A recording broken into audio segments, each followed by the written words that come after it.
Happy birthday to you. Happy birthday to you. Happy birthday, happy birthday. Happy birthday, Baltic. Hello mga abe, another day, another vlog. So, kararating ko lang dito sa bahay. Bago ako mag-nap, para dun sa trabaho ko mamaya. Ibang oras ngayon? 2 o'clock or 3 o'clock pala ng hapon. Nais ko muna magpasalamat sa inyong lahat sa mga nanonood ng ating mga daily vlog, ano? So, ano may ikukwento ko sa inyo ngayon? Kasi birthday pala ni Baltic kahapon. So, gusto kong ipakita sa inyo yung paghahanda namin ni Mrs. JDL sa birthday niya kasi special to. 10 years old na si Baltic. So, senior na si Baltic last year pa. So, kung susumahin sa edad ng tao, kung 10 siya ngayon, times 7, so 70 years old na si Baltic. So, gusto ko i-share sa inyo nung time na nakita namin siya online. So, gustong-gusto ko na siya talaga na aso. And, nung una, hindi ako mapilit ng asawa ko na mag-alaga ng aso kasi mabilis ako ma-attach eh. So, pero ngayon, tanggap ko na. Ngayon nga, tumatanda na siya. Kahit na sabihin mo minsan na masigla pa rin siya, no? Nakikita mo talaga sa itsura niya na medyo nagkakaedad na si Baltic. Kaya, ngayon, milestone yun, 10 years old. Pinaghanda namin siya. Tek, come, sit here, sit. Jump. Anong cake mo? Kanino ba yan? Cake yan? Tingnan mo naman. Ano ba yan? Tingnan mo.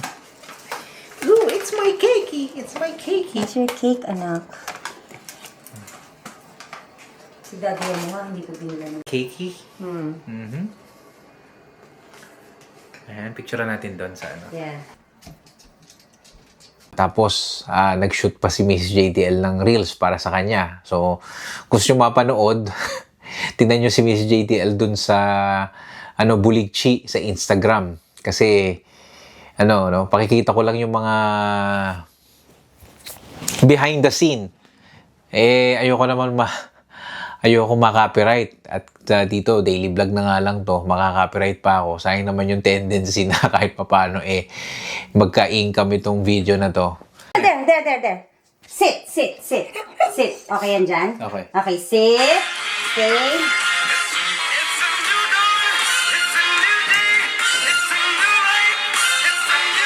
So, yun lang. Tapos, ayun, pinakita namin yung paano siya ng candle, may mga pictorial, picture. Tapos, binilangan ko siya ng ribs. No, alas 6 ng hapon, pupunta ako sa supermarket kasi nakalimutan kong bilan ng regalo si Baltic. Birthday ni Baltic ngayon. So, after ko kahapon, si Baltic naman.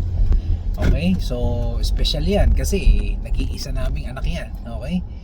Ay, syempre, bigay mo na yung lahat ng gusto niya. So, bibili ko siya ng favorite niya talaga.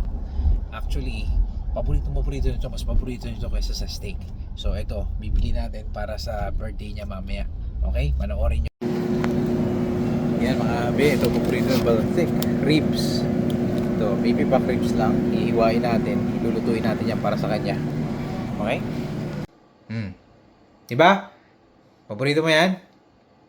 Yan, luto na yung pa-birthday kay Baltic.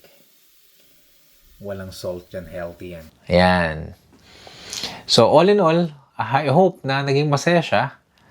And, kasi yun lang yung tanging alam namin para maging masaya siya. Hindi naman siya nakakapagsalita. No? Pati pa naman platito, popo pa. Ooh. Ganyan. Sige. Ganyan. Ano yan? Ha? Halika na, come. Ayan, Sit. Eat na. At video. Okay, kailangan may okay. Ayan na. Happy birthday! Ito favorite niya. Oh, mainit ba? Yata, anak. Mainit pa? Sige, mainit pa pala. Sorry. Sorry naman. Huwag ka maduling. Sa'yo naman yan. Mainit. Mainit yata eh. Fresh pa eh. Fresh from the oven. Fresh from the oven. Mainit, anak. Okay. Kaya?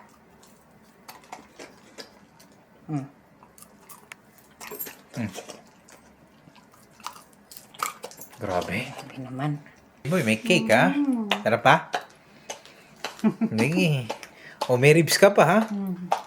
Pero, sa tagal kong kasama namin si Baltec, 10 taon na rin, this coming August, 10 taon na namin siyang aso, no? Yung mga time na pag malungkot ka, siya yung nagpapasaya sa'yo. Actually, nung sa mga videos ko nga November, nung naano siya, nung naoperahan siya, sobrang sakit nun, no? Pero sa awa ng Diyos, ngayon masigla uli siya and nakapag-birthday pa siya. And hopefully, no, talagang medyo matagal pa bago pa siya, I don't want to talk about it. Pero pasasaan ba, mapupunta rin kami doon. Pero I don't want to cross the bridge na wala pa, no? So, yun lang gusto kong i-share sa inyo ngayon sa vlog na to, kung paano namin na yan nakita yung pag-celebrate namin ng birthday ni Baltec. At, kasi na kayo, wala akong energy kasi medyo kagagaling ko lang sa trabaho. At mamaya, kapag katapos kong mag-nap, gagayak naman ako para sa isa pang trabaho. No? Okay, so sa mga alam niyo naman kung bakit ako nagdo-double job, no? Ano lang talaga, hindi naman talaga sobrang kailangan. Tawag dito, parang natakot lang kasi ako mawala ng trabaho. Dahil nga nawalan na ako ng trabaho before. No, first time nangyari sa buhay ko yun. So parang natakot ako. But anyway, thank you sa panonood ninyo ngayon. And kung kayo po gusto nyo mag-alaga ng aso at nandito kayo sa Canada, lagi kong sinasabi yan, be prepared, no? Huwag na yung gastos, kalimutan nyo yung gastos.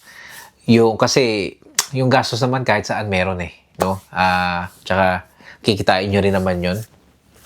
Yung emotional, no? Be prepared emotionally, no? Kasi kapag na-attach na kayo, no, mahirap basta-basta. Hindi ko nga alam sa iba kung paano nila nagagawa yun No, kapag hindi na nila kailangan yung aso, pinamimigay na lang nila o binebenta nila. Pero once na you invested emotions sa kanila at sila rin sa inyo, kung mahirap sa inyo, mas mahirap sa kanila yun. Hindi lang sila nakakapagsalita at wala silang kalaban-laban.